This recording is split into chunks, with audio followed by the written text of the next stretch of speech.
నిజంగా తల్లిదండ్రులుగా గెలిసేది ఎప్పుడో మీకు తెలుసా? హాయ్ ఫ్రెండ్స్, అందరూ ఎట్లున్నారు? మంచిగున్నారు గదా! నేను గూడా మంచిగున్నా. మీ సపోర్ట్ ఉంటే ఇంకా మంచిగుంటా. సపోర్ట్ ఇష్టోళ్ళందరూ గూడా పేరు పేరున ధన్యవాదాలు జెప్తానా. అయితే ఇయ్యాల మీరు తమ్ముళ్ళలో చదివిర్రు గదా! నిజంగా తల్లిదండ్రులుగా గెలిసేది ఎప్పుడన్నది ఈ వీడియోలో షేర్ చేసుకుంటా. అంతేగాకుండా ఒక చిన్న స్టోరీ అయితున్నది. అది గూడా మీతో షేర్ చేసుకుంటా. అవన్నీ గూడా మీతో షేర్ చేసుకుంటూ రెసిపీస్ గూడా ఉన్నాయి. బెండకాయ పులుసయితే చేత్తానా. దాంతో పాటు చేపలు మా ఆయన తీసుకొచ్చిండు. ఆ చేపలతోని ఈరోజైతే చేపల ఫ్రై చేసుకుంటానా. అంతేకాకుండా పిల్లల కోసం మురుగురాల ఉప్మా గూడా చేసినా. వీడియో ఎండింగ్ వరకు చూడండి. ఎందుకంటే మనం అందరం గూడా పిల్లలు ఏం గావాలి, పిల్లల ఫ్యూచర్ ఏంది, పిల్లల భవిష్యత్తు ఏంది అని చెప్పి మనం ఎప్పుడు గూడా ఆలోచిస్తాం గానీ, పిల్లలు అసలు నిజంగా వాళ్ళ భవిష్యత్తు ఏంది, వాళ్ళ వల్ల మన భవిష్యత్తు ఏందనేది ఈ వీడియోలో ఎంతో కొంత నాకు తెలిసిన మాటలైతే మీతో షేర్ చేసుకుంటా. ఇక్కడైతే నేను బెండకాయ పులుసు పొద్దునైతే లేచిన 6 గంటలకు అట్లా లేచిన. ఇక మా చిన్నోనికి, మా పెద్దోనికి బెండకాయ పులుసు చేయన్నా అంటే చెయ్యమని అన్నారు. అందుకని చెప్పి చింతపండు పొద్దున నానబెట్టేసుకున్న వేడి నీళ్ళల్ల. ఇంకా చింతపండు నానేలోపు ఇక మనమైతే కర్రీ అయితే చేసుకుందామని చెప్పి అక్కడైతే కర్రీ ఎత్తానా, ఇక్కడైతే ఇక ఉప్మా ఎత్తానా, మురుమురాలతో ఉప్మా ఎత్తానన్నట్టు. ఫస్ట్ అయితే ఆయిల్ ఏసుకున్న, జీలకర్ర, ఆవాలేసుకున్న, పల్లీలు, పుట్నాలు, సన్నగడ్డేసుకున్న, ఉల్లిపాయలు, పచ్చిమిర్చి, కరివేపాకు మంచిగా ఏసుకొని మంచిగా కలుపుకోవాలి. ఇక్కడ నేనైతే టమాటాలేసుకుంటానా. మీకు ఇష్టం ఉంటే టమాటాలు అవాయిడ్ చేసుకోవచ్చు. మీ ఇష్టం ఉంటే అవాయిడ్ కూడా చేయొచ్చన్నట్టు. మా పిల్లలకైతే టమాటాలెత్తే మంచిగుంటదని చెప్పి అన్నందుకు నేను టమాటాలైతే ఎత్తాను. ఎందుకంటే పుల్ల పుల్లగా ఉంటదని చెప్పి. లేకపోతే మీరు నిమ్మరసం కూడా ఏసుకోవచ్చు లాస్ట్‌ల. అట్లా కూడా మంచిగానే ఉంటదన్నట్టు. అయితే బెండకాయ పులుసయితే మీకు తెలిసిందే. ఇక దాని గురించి చెప్తలేను. కానీ టాపిక్ అయితే చెప్తా. నిజంగా తల్లిదండ్రులు గెలిచేది మన పిల్లలు, మనం మనం చిన్నవాళ్ళమైతే ఒక 60, 70 సంవత్సరాలకు అత్తం కదా! అచ్చిన తర్వాత మన పిల్లలు మనల్ని ఎట్లా చూసుకుంటారనేదే ఓ గదిని మీదనే ఆధారపడి ఉంటది మన ఫ్యూచర్ అన్నట్టు. అంటే మనం సక్సెస్ అయినామా తల్లిదండ్రులు కాలేదా అసలనేది ఆధారపడి ఉంటదన్నట్టు. అయితే దాని గురించి కొన్ని విషయాలైతే మీతో షేర్ చేసుకుంటా. అయితే ఒక నిన్న గాక మొన్న నేను యూట్యూబ్‌లో ఒక వీడియో అయితే జూషిన. ఆ వీడియోలో ఇక్కడ జూత్తారు గదా! నేనైతే ఇలా ఆయిలేసుకున్న. ఆయిలేసుకున్న తర్వాత జీలకర్ర, ఆవాలు, పచ్చిమిర్చి, కరివేపాకు, ఉల్లిపాయలు మంచిగా ఫ్రై అయినాయి. ఉప్పేసుకున్నందుకు మంచిగా తొందరగా ఫ్రై అయితాయన్నట్టు. అవి మంచిగా ఫ్రై అయినాయో లేదో అల్లం వెల్లుల్లి పేస్ట్ ఏసుకొని మంచిగా పచ్చి వాసన పోయే వరకు 2-3 నిమిషాలు ఇట్లా కలుపుకోవాలి. ఇట్లా కలుపుకున్న తర్వాత మనము చింతపండు రసం అయితే ముందుగా రెడీ పెట్టుకున్నాం గాబట్టి అవ్వేసుకునే లోపు ముందుగా మనం బెండకాయలైతే కట్ చేసి పెట్టుకున్నాం గదా! అవ్వేసుకుందాం. ఉప్పు, కారం, జీలకర్ర, ధనియాల పౌడరు, పసుపు అన్నేసుకొని మంచిగా కలుపుకొని బెండకాయలేసుకొని పులుసు పోసుకొని మంచిగా మంచిగా మరగనిచ్చుడే. అంటే బెండకాయలు మంచిగా మెత్తగా సాఫ్ట్‌గా అయ్యే వరకు ఉడికించుకోవడమే గంతే. మీకు అందరికి తెలిసిందే. అయితే ఒక 2 రోజుల కిందట చూసినన్నట్టు ఆ వీడియో. అయితే ఆమె ముసలామె ఒక 80 సంవత్సరాలు ఉంటది. ఆమె చదువుకున్నది మంచిగా 80 సంవత్సరాలు ఉంటది గానీ ఎక్కడ అంటే ఇలా ఓల్డ్ ఏజ్ హోమ్‌లో అయితే ఉంటాంది. ఎందుకుంటాంది మరి అంతగానం చదివింది గదా! ఆళ్ళ అమ్మాయి గూడా ఒక్కతే అమ్మాయి అన్నట్టు. ఆ అమ్మాయి గూడా అమెరికాలో ఉంటదట. పెళ్లి గూడా అయిపోయింది. మనవళ్ళు ఆమెకు ఇద్దరు కొడుకులన్నట్టు మంచిగా. ఆమె అమెరికాలో వాళ్ళ హస్బెండ్, వాళ్ళ పిల్లలతోని ఆ అమ్మాయి అయితే ఉంటది. ఈమె మరి బిడ్డ దగ్గర పోయి ఉండొచ్చు గదా! అని జెప్పి కొంతమంది అడిగితే ఆమె ఏం జెప్పిందంటే చెప్తా మీకు. ఇక్కడ చూత్తారు గదా! ఇక్కడ మంచిగా ఉప్పు, కారం, ధనియాల పౌడరు, జీలకర్ర పౌడర్ అన్నీ ఏసుకున్నా. ఏసుకొని కొద్దిగా నీళ్ళు పోసుకుంటాను. ఆ మసాలాలు మాడిపోకుండా ఉండడం కోసం. ఏసుకొని మంచిగా కలుపుకోవాలి. అంటే మసాలాలు కొద్దిగా పచ్చి వాసన పోయే వరకు మంచిగా ఆయిల్ మీదకొచ్చే వరకు కలుపుకొని బెండకాయలేసేసుకుందాము. అయితే ఆమెను అడిగితే, "అమ్మా నువ్వు ఇంతగానం చదువుకున్నావు, ఇప్పుడు రిటైర్డ్ అయిపోయినావు, 80 సంవత్సరాలు వచ్చినాయి నీకు, ఓల్డ్ ఏజ్‌లో ఎందుకు ఉండడం? మీ అమ్మాయి ఉంది గదా! మీ అమ్మాయి అమెరికాలో ఉందంటున్నావు గదా! అక్కడ ఉండొచ్చు గదా!" అని చెప్పి ఆమెను అడిగితే ఆమె చెప్పే నిజంగా కూతుర్లుంటే కూతుర్లు లక్ష్మి, కూతుర్లు మస్తు చూసుకుంటారు. కూతుళ్ళే ఉండాలి. ఆడ మగ పిల్లలు అచ్చే కోడళ్ళ మాటలు విని ఓల్డ్ ఏజ్ హోమ్‌లో పడేత్తారు. కొడుకులు మంచోళ్ళైతే ఏమున్నది, అచ్చే కోడలు మంచిది కావాలి. ఎన్నటికైనా కోడలు బిడ్డ అయితది గానీ కొడుకు కొడుకే అయితాడని చెప్పి అంటారు కదా! ఏం రోగం వచ్చినా కూడా బిడ్డ చూసుకుంటది. ఏమైనా కూడా మనం చనిపోయినా కూడా బిడ్డ మీద పడి ఎడుత్తది అని చెప్పి గట్లా అంటారు కదా! గట్లా అంటారు గానీ అది కొంతమందిలో మాత్రమే జరుగుతది. అంటే కొంతమందిలో మాత్రమే జరుగుతుంది. అందుకే అంటానే గదా! మనం తల్లిదండ్రులు గెలిచేది ఎప్పుడంటే ఇలాంటి సిట్యుయేషన్‌లో అప్పుడే మనం గెలిచినట్టు. అయితే ఇక్కడ చూత్తారు గదా! నేను చెప్పడం అయితే మర్చిపోయినా. బెండకాయలైతే ఏసుకున్నా. బెండకాయలో కొద్దిగా ఉప్పు కూడా ఏసుకున్నా. ఏసుకొని మంచిగా కలుపుకుంటానా. చింతపండు రసం కొద్దిగా ఏసుకొని మనమైతే కలుపుకుందాము. అయితే ఆమెను అడిగిరన్నట్టు. "నువ్వు ఇంతగానం చదువుకున్నావు, 80 సంవత్సరాలకొచ్చినావు, రిటైర్డ్ అయిపోయినావు, గవర్నమెంట్ ఎంప్లాయీ అన్నట్టు ఇప్పుడెందుకు బిడ్డ దగ్గర ఉంటలేవంటే, ఉన్న బిడ్డ నేను పోయి అమెరికాలో పోయి ఉంటే మా బిడ్డను జాబ్ చేస్తది. మా అల్లుడు కూడా జాబ్ చేస్తాడు. మా ఇద్దరు మనవళ్ళు స్కూల్‌కెళ్ళిపోతారు. ఇక వాళ్ళు పోయిన తర్వాత నేను కాపలా కుక్కలాగా అక్కడ కూసోని ఉండాలి ఇంట్ల వాళ్ళందరూ ఎళ్ళిపోయిన తర్వాత. ఇక అక్కడున్నా, ఇక్కడున్నా ఒకటేలాగా అనిపిత్తంది. వాళ్ళు నా కోసం డ్యూటీలు వదులుకోరు. వాళ్ళ లైఫ్ వాళ్ళకు, వాళ్ళు బిజీ వాళ్ళకు. వాళ్ళు మన కోసం ఏమి వదులుకోరు. వాళ్ళిప్పుడు సంపాదించే వయసులో ఉన్నారు. వాళ్ళు పని చేసే వయసులో ఉన్నారు కాబట్టి నన్నెవరు పట్టించుకుంటారు. అక్కడ ఉన్నా లేనట్టే ఒక తృప్తి లేదు, ఏమి లేదు. బిడ్డ ఉన్నట్టే గానీ బిడ్డ జాబ్‌కైతే వదలకపోకుండా అయితే ఉండది నా కోసం. ఇవన్నీ ఉంటాయి బిడ్డ. మళ్ళా ఎంతైనా కొడుకు దగ్గర ఉన్నది అయితే హక్కుగుండొచ్చు మనము. బిడ్డ దగ్గరైతే ఉండలేం గదా! అల్లుడు మళ్ళా అని చెప్పి ఇగ నేనైతే నాకు వాళ్ళ మధ్యలో నేను ఉండడం ఎందుకు, బర్డెన్ అవ్వడం ఎందుకు అని చెప్పి ఆమె అయితే వచ్చి ఓల్డ్ ఏజ్ హోమ్‌లా ఒక 2, 3 వచ్చి 2, 3 సార్ల అక్కడ ఎట్లా పెడతారు? ఏం పెడతారు? మంచిగా పెడతారా ఫుడ్డు? మంచిగా చూసుకుంటారా? అని చెప్పి కనుక్కొని మరి ఓల్డ్ ఏజ్ హోమ్‌లా జాయిన్ అయిందంట. చూత్తారు గదా! ఇక్కడైతే నేను బెండకాయల చింతపండు రసం అయితే యేసుకొని మంచిగా మూతైతే పెట్టేసుకున్నా. అది మంచిగా మసలాలే మంచిగా ఉడకాలన్నట్టు. అంతలోపు ఉప్మా అయితే రెడీ చేసుకుంటానా. ఇలా టమాటాలైతే యేసుకున్నా. ఈ టమాటాలలో మనం కొద్దిగా ఉప్పు, కారం, జీలకర్ర పౌడర్, ధనియాల పౌడర్, కొద్దిగా పసుపేసుకొని మంచిగా కొద్దిగా నీళ్ళు పోసుకొని దీన్ని కూడా మగ్గనిద్దాం. మగ్గిన తర్వాత మనము ముందుగా నానబెట్టుకున్న మురుమురాలైతే యేసుకుందాం అన్నట్టు. అట్లయితున్నది. ఇక ఆమె అట్లా అనుకున్నదట. ఇప్పుడు కూతురు దగ్గర ఉన్నా ఒంటరిగున్నట్టు అయితాంది. కూతురైతే జాబ్‌కైతే పోకుండా ఉండదు గదా! వాళ్ళ లైఫ్ వాళ్ళకుంటది గాబట్టి, వాళ్ళకు మధ్య నేను డిస్టర్బెన్స్ చేసుడెందుకు, వాళ్ళకు నేనెందుకు బర్డెన్ గావాలని జెప్పి, ఆమె అయితే ఇగ ఓల్డ్ ఏజ్ హోమ్‌కొచ్చి అక్కడ డీటెయిల్స్ అన్నీ తెలుసుకొని, ఆమె ఏం జేషిందంట, జాయిన్ అయితే అయింది. మంచిగా చూసుకుంటారు, వేడివేడి అన్నం టైమ్ టు టైమ్ బెడతారని జెప్పి తెలుసుకొని, అంత మంచిగా నాసొంటోళ్ళే ఉన్నరు అని జెప్పి, ఆమె అంత చదువుకున్నది. Principal, government employee. 80 సంవత్సరాలకి రిటైర్డ్ అయిపోయింది ఎప్పటికో. ఇక అట్లయితుంది. అంతగానం కష్టపడ్డది. అంతగానం చదివిపిచ్చింది బిడ్డకు. కానీ తల్లిని చూసుకునే అంత టైం లేకుండా అయిపోయిందన్నట్టు కూతురుకు. రేపటి రోజున ఆమె గూడా ముసలిదైతది. ఆమెకు గూడా ఆ పరిస్థితి వత్తదని గూడా కూతురికైతే ఆమె ఆలోచించలేదన్నట్టు.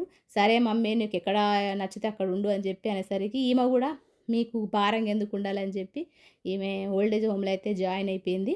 ఇంకా బిడ్డ గురించయితే మొత్తానికైతే ఏం చెప్పలేదు. ఏదైనా ఎనక ఏదో ఒక బలమైన కారణం ఉంటేనే అంత పెద్ద డెసిషన్ తీసుకోగలుగుతారు ఎవరైనా నిజంగా. ఎందుకంటే ఒక తల్లి ఓల్డ్ ఏజ్ హోమ్‌ల బిడ్డ ఉండంగా అందరూ ఉండంగా ఒక ఓల్డ్ ఏజ్ హోమ్‌ని పెంచుకున్నదంటే ఖచ్చితంగా అక్కడ బిడ్డ ఏదో ఒక సిట్యుయేషన్ జరిగింది. అమ్మకు, కూతురుకు మధ్య సిట్యుయేషన్ జరిగితేనే ఏదో బలమైన కారణం ఉంటేనే అలాంటి తీసుకుంటారన్నట్టు నిర్ణయము. అదైతే చెప్పలేదన్నట్టు ఆ ముసలామె. ఆమె ఓల్డ్ ఏజ్‌లో ఉన్న ఆమె చెప్పలేదు. అదైతే దాచిపెట్టింది. చూసిర్రు గదా! తల్లి మా తల్లి పిల్లలు తప్పులు చేస్తే కడుపులో దాసిపెట్టుకుంటారు. అదే మనం తప్పు చేస్తే అంటే కూతుర్లు, కొడుకులు తప్పు చేస్తే అమ్మది కూడా తప్పని చెప్పేత్తరన్నట్టు. ఇగ గట్లయితున్నది. ఇక్కడైతే మీకు మాటలు పడి చెప్పడమే మర్చిపోయినా గదా! 2 గూడా రెసిపీస్ అయితే అయిపోతానే. ఇగ నేనైతే బ్రేక్‌ఫాస్ట్ అయితే చేత్తానా. ఈ మధ్య నాకు హెల్త్ మంచిగా లేదు గదా! ఇగ నేనైతే మంచిగా తినబుద్ధి అయితే లేదు. ఆ నోరంతా చేదుంటాంది. నీళ్ళు తాగుతాను తియ్యగత్తానే. ఇగో గట్లయితున్నది. ఇగ మళ్ళా యూరిన్ ఇన్ఫెక్షన్ గోళీలు గూడా వాడతానన్నట్టు ఒక వారం రోజులుగా. యూరిన్ ఇన్ఫెక్షన్ తీసుకుంటే ప మన సర్టిఫికేట్లు అంటే రిపోర్ట్‌లయితే ఏం రాలేదు. నార్మలే వచ్చింది. కొంచెం వాటర్ ఎక్కువ తీసుకోవాలని జెప్పింది. ఇగ గట్లయితున్నది. ఒక సిస్టర్ అయితే బార్లీ వాటర్ తాగమని చెప్పి సజెషన్ కూడా ఇచ్చింది. నిజంగా మంచిగా సజెషన్ ఇస్తారు. మాకు ఫోన్ చేసి సిస్టర్ మాట్లాడుకుందాం అని చెప్పి అంటారు. మంచిగా అనిపిత్తందన్నట్టు. ఇక్కడైతే నేను బ్రేక్‌ఫాస్ట్‌కి అయితే 2 ఎగ్గులు తీసుకున్నా. ఎందుకంటే బాగా సన్నగా అయిపోయినా, బాగా నీరసంగా అయిపోయిందన్నట్టు బాడీ. అందుకని చెప్పి ఇక్కడ నేను 2 ఎగ్స్, ఒక బనానా, ఇగ పాలు ఇట్లా డ్రై ఫ్రూట్స్‌తోని తీసుకుంటానన్నట్టు. ఇంక మా ఆయన జిమ్ నుంచి వచ్చిన తర్వాత మా ఆయనకి కూడా సెపరేట్ ఇచ్చేత్తా అన్నట్టు. గట్లయితున్నది. ఇక పిల్లలైతే స్కూల్‌కెళ్ళిపోయారు ఆటోల. ఇంక నేనైతే తింటానా, మా ఆయనైతే జిమ్ పోయిండు ఇంకా రాలేదన్నట్టు. వచ్చేలోపు తినేసి మా ఆయనకు వచ్చిన తర్వాత ఇచ్చేస్తా అన్నట్టు. ఇయాల ఫిష్ అయితే తీసుకురమ్మని చెప్పిన. నిన్న తీసుకురమ్మని చెప్పిన రాత్రి. ఇంకా రాత్రి దొరకలేదు. అందుకని చెప్పి మార్నింగ్ తీసుకొత్తా అన్నాడు జిమ్ నుంచి వచ్చేటప్పుడు. తీసుకొచ్చిన తర్వాత అది కూడా మీకు చూపిత్తా. ఇగ ఇక్కడైతే ఇగ నేనైతే ఎళ్ళిపోయిన తర్వాత మా ఆయన ఆఫీస్‌కెళ్ళిపోయిన తర్వాత గిన్నెలైతే తోముకుంటానన్నట్టు. అయితే దీంతో పాటు మొన్న రీసెంట్‌గా నేను బక్రీద్‌కి మా అత్తమ్మోళ్ళ ఇంటికి పోయినా గదా! మా అత్తమ్మోళ్ళ ఇంటికి పోతే అక్కడ ఒక సిట్యుయేషన్ అయితే జరిగింది. ఆ సిట్యుయేషన్ జరిగిన తర్వాత నిజంగా తల్లిదండ్రులుగా మనము పిల్లలకు మస్తు చదివిపిచ్చుడు, లక్షలు లక్షలు పెట్టి వాళ్ళ స్కూలల్లో మంచి స్కూలల్లో జాయిన్ చేసుడు, వాళ్ళ ఫ్యూచర్ చూసుకుండు, వాళ్ళకు మంచి మంచి టాలెంట్లుంటే అందులో మనము వాళ్ళతో పాటు మనం గూడా పోయి డ్రాప్ జేసి మళ్ళా తీసుకొనొచ్చుడు, వాళ్ళకి ఏది నచ్చితే అది జేసుడు, వాళ్ళకు ఏ ఏ లోటు రాకుండా చూసుకుండు, వాళ్ళను మంచి సంబంధం మంచిగా సెటిల్డ్ అయిన ఫ్యామిలీ, అమెరికాలో సెటిల్ అయిన ఫ్యామిలీకి ఇచ్చుడు అమ్మాయిలైతే. అబ్బాయిలైతే మంచి సాఫ్ట్‌వేర్ చదివిపిచ్చుడు, వేరే వేరే దేశాలకు పంపించుడు ఇవన్నీ మనం జేత్తానం గానీ, ఇవన్నీ జేత్తానం కానీ అసలైందే మనము మిస్ అయితానం అన్నట్టు. అవన్నీ వాళ్ళకు ఇత్తానం గానీ, వాళ్ళు మనం ముసలోళ్ళం అయిన తర్వాత వాళ్ళు మనతో ఉండడానికి ఇష్టపడతలేరు. అట్లయితే అయింది. వాళ్ళకు మనం బరువైపోతానం. వాళ్ళ అంత లగ్జరీ లైఫ్‌కు మనము ఆహ్, అంటే మనము ఉండడం వల్ల వాళ్ళకి ఇబ్బందయితుందని జెప్పి అనుకునే వాళ్ళే అయిపోయారన్నట్టు. నాకు దెలిసి నేనేం జెప్తానంటే పిల్లలకు ఎక్కువ చదివిపిచ్చుడు గాదు. వాళ్ళకి ఏది ఇష్టం ఉన్నదో అదే చదివిపియాలె. వాళ్ళు అమెరికాలల్లా అక్కడ ఇక్కడ బతకాలని కోరుకోవద్దు. వాళ్ళు మనతో పాటుగానే మనతోనే మన కళ్ళ ముంగటనే బతికేలాగా మనమైతే వాళ్ళకు నేర్పించాలన్నట్టు. గట్లయితున్నది. ఇక్కడ జూత్తారు గదా! ఫిష్ అయితే తీసుకొచ్చిండు. ఆ ఫిష్‌ని మంచిగా కడిగిన. కడిగేసి నాకు కడగడం గూడా రాదన్నట్టు. మా ఆయన కడుగుతాడు. 1, 2 సార్లయితే వెనిగరేసినా, ఉప్పేసినా మంచిగైతే కడిగిన. ఇక కడిగిన తర్వాత ఇంట్లోనే ఏం చేస్తానంటే, ఇక ఉప్పు, కారాలయితే యేసుకుంటాను. 2 కూడా డివైడ్ ఎందుకు చేసిండంటే, సాయంత్రం కోసము వండడం కోసం. ఇంకోటొచ్చేసి 2 రేపు అట్లా రేపు సాయంత్రం, రేపు పొద్దున అట్లా వండడం కోసం అని చెప్పి ఇట్లా డివైడెడ్ చేసుకున్నా. ఇక ఇంట్లో ఉప్పు, కారం, జీలకర్ర పౌడరు, ధనియాల పౌడరు, పసుపు, దాంతో పాటు అల్లం వెల్లుల్లి పేస్టు, కొద్దిగా నిమ్మరసం, chicken masala powder, fish masala powder అన్నీ కొద్దిగా ఆయిలు వేసుకొని మంచిగా కలుపుకొని పక్కనైతే పెట్టేసుకుంటా. సాయంత్రం పిల్లలకు స్కూల్ నుంచి వచ్చిన తర్వాత నైట్ డిన్నర్‌లో అయితే 2 పీసులు ఫ్రై చేస్తా. అవి గట్లయితున్నదన్నట్టు.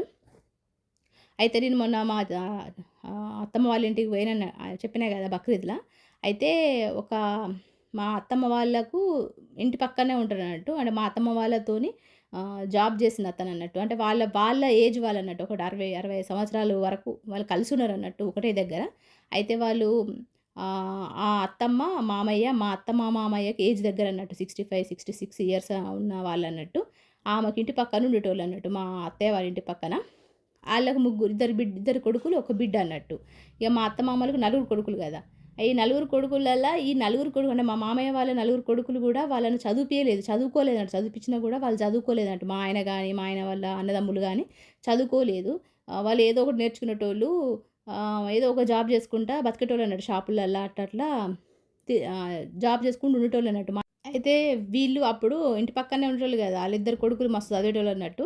ఎగతాళి చేసేటోళ్ళట. "ఏమైందిరా మీ చదువులు లేదు, ఏం లేదు. మీ నాన్న ఇజ్జత్ తీత్తార్రా, మీ అమ్మ ఇజ్జత్ తీత్తార్రా" అని చెప్పి ఇద్దరు మగపిల్లలు కామెంట్ చేసేటోళ్ళు, ఎగతాళి చేసేటోళ్ళు. ఈ ఇంటి పక్కన ఉన్న అత్తమామలు గూడా ఎగతాళి చేసేటోళ్ళట. ఇక ఈళ్ళేం అనేటోళ్ళు గాదట. అట్లయితున్నది. అయితే సడెన్‌గా ఆ ఇంటి పక్కన ఉన్న అతను వాళ్ళు రిటైర్డ్ అయిపోయారు. రిటైర్డ్ అయిపోయి కరీంనగర్‌లో సెటిల్డ్ అయిపోయారన్నట్టు. వాళ్ళ కోడలు జాబ్ చేస్తాంది. కొడుకు దగ్గర ఉండాలి గదా అని చెప్పి ఈమైతే ఆ అత్తమ్మ పోయి ఆ కోడలు దగ్గర జాబు చేస్తుంది కాబట్టి మనవళ్ళని చూసుకుంటూ అక్కడనే ఉంటా, వంట పని చేసుకుంటా, హాస్టల్‌లో వంట పని చేస్తుందట ఆ అత్తమ్మ. అంతగానం చదివిపించింది కదా! ఆ కొడుకు దగ్గర ఉండడం కోసం కోడలు కూడా జాబ్ చేస్తుందని చెప్పి హాస్టల్‌లో వంట పని చేసుకుంటా, మనవళ్ళని చూసుకుంటా, ఆళ్ళ ఇంట్లో చూసుకుంటూ ఉంటదన్నట్టు. ఇంకా ఈ అత్తమ్మ వాళ్ళ హస్బెండ్ ఉన్నాడు కదా! ఆయన వేరే ఊర్లో ఉంటాడు. ఎందుకంటే ఈయన తాగుబోతన్నట్టు మామయ్య. కాబట్టి కోడలుకు నచ్చక, కొడుకుకు నచ్చక ఏం చేసిండు, తండ్రి అద్దు, అమ్మ ఒకతే ఉండాలె మాతో పాటు, నాన్న ఉండద్దు, విడిగుండాలె మీరిద్దరు మా దగ్గరకొచ్చి నా కొడుకులను అంతేకాకుండా మా భార్య జాబ్‌కి పోతుంది కాబట్టి ఇంటి పని, వంట పని చూసుకో అమ్మ అని చెప్పి ఈ కొడుకు చెప్పేసరికి కొడుకు కోసం, కోడలు జాబ్ కోసం వీళ్ళిద్దరు హస్బెండ్ అండ్ వైఫ్ వేరు వేరు అయిపోయారన్నట్టు. కోడల దగ్గరనే ఇక అత్తమ్మ ఉండిపోయింది ఆళ్ళ అత్తమ్మ. ఇక మామయ్య వాళ్ళ నాన్న వేరే ఊర్లో పల్లెటూరులో సింగిల్‌గా ఉండిపోయాడన్నట్టు. ఇది ఆయనకి ఏమనిపించిందో ఏమో, అట్లా ఒక 2, 3 సంవత్సరాలు, 4, 5 సంవత్సరాలు ఉన్నారు. ఏమనిపించిందో ఏమో గానీ ఇంకా రాత్రి 11కి అట్లా ఏమైందో ఏమో, రాత్రి ఫ్యాన్‌కు అయితే సూసైడ్ చేసేసుకున్నాడన్నట్టు. ఉరేసుకున్నాడన్నట్టు. అంటే మనిషిగా చచ్చిపోయాడన్నట్టు. తల్లిని అంటే అసలు మనం ముసలోళ్ళమైన టైంలో తల్లిదండ్రులను పిల్లలైపోతారు. కొడుకులు, బిడ్డలు తల్లిదండ్రులైపోతారు. అంటే పెద్దవాళ్ళైపోతారు. మనం చిన్నోళ్ళమైపోతాం. అయితే వాళ్ళ కోసం వాళ్ళిద్దరు గూడా విడిపోయిర్రు. అట్లా 2, 3 సంవత్సరాలు గూడా అట్లా గడిచిపోయిందన్నట్టు. ఇంకా అతనికి ఏమనిపించిందో ఏమో మరి ఇగ కొడుకులకు భారం అయిపోయాను అనుకున్నారో, మరి భార్య నా నుంచి దూరం అయిపోయింది అనుకున్నాడో, మరి ఏమనుకున్నాడో కానీ మెంటల్‌గా అయితే డిస్టర్బెన్స్ అయిపోయి నైట్‌లో అయితే సూసైడ్ చేసుకున్నారు. తర్వాత పొద్దునే తెలిసిపోయింది. అయితే అంతగానం చదివారు కదా! మరి ఆ ఇద్దరు కొడుకులు డాక్టర్, ఇంజినీర్లు చదివారు కదా! అప్పుడు మా ఆయన వాళ్ళని ఎగతాళి చేసిండు అన్నా కదా! ఇప్పుడు వాళ్ళ పరిస్థితి కూడా ఒకరికి షుగర్ వచ్చింది, ఒకరికి ఆరోగ్యం పాడైపోయింది, ఒకరికి ఏమంటారు పెరాలసిస్ వచ్చేసింది. వాళ్ళు ఎంత కష్టపడి చదివిర్రో అంటే విలువ లేకుండా అయిపోయిందన్నట్టు. అమ్మ నాన్నలు చదివిపించిన దానికి విలువ లేకుండా అయిపోయింది. ఇక మా అత్తయ్య వాళ్ళు చూడడానికి పోతే ఇక అప్పుడు అన్నదట, నిజంగా మీరు చదువు అని చెప్పి మా పిల్లలు వెనకబడ్డా కానీ మీ పిల్లలు చదువుకోకపోయినా ఇప్పుడు మిమ్మల్ని మంచిగా చూసుకుంటారు. మీరు మంచి మర్యాద నేర్పిర్రు. మా పిల్లలకు చదివిపించిన వాళ్ళు చెడు స్నేహాలు, చెడు తిరుగుళ్ళు, చెడు అవి చేసి ఇట్లా మా ఇద్దరి వాళ్ళ వల్ల మా హస్బెండ్ పాపం మెంటల్‌గా అదైపోయి సూసైడ్ చేసుకోవాల్సిన పరిస్థితి వచ్చింది. నిజంగా మీరు గెలిచిర్రు తల్లిదండ్రులుగా మేము గెలవలేదని చెప్పి మా అత్తమామలతోనైతే అన్నారట.